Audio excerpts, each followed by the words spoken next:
শ্রীকৃষ্ণের 10টি গীতাবাণী বা উপদেশ নিচে দেওয়া হলো, যা মূলত শ্রীমদ্ভগবদ্ গীতার সারমর্ম থেকে নেওয়া হয়েছে। নাম্বার 1, কর্মফল ত্যাগ। কর্ম করো কিন্তু ফলের আশা করো না।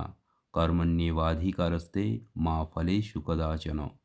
2, মনকে বশে আনা। মনই মানুষের বন্ধু এবং মনই মানুষের শত্রু। উদ্ধরেদাত্মনাত্মানং। 3, আত্মার অমরত্ব।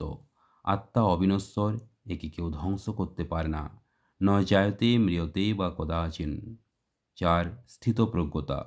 সুখ দুঃখ লাভ ক্ষতি জয় পরাজয়কে সমানভাবে গ্রহণ করো। 5, নিঃস্বার্থ সেবা। যোগ। যোগ হলো কর্মে দক্ষতা। যোগঃ কর্মসু কৌশলম। 6, সর্বভূতে সমতা। সব জীবের মধ্যে ঈশ্বরকে দেখা। 7, ঈশ্বরে সমর্পণ। সব ধর্ম ত্যাগ করে শুধু আমার তথা ঈশ্বরের শরণ নাও।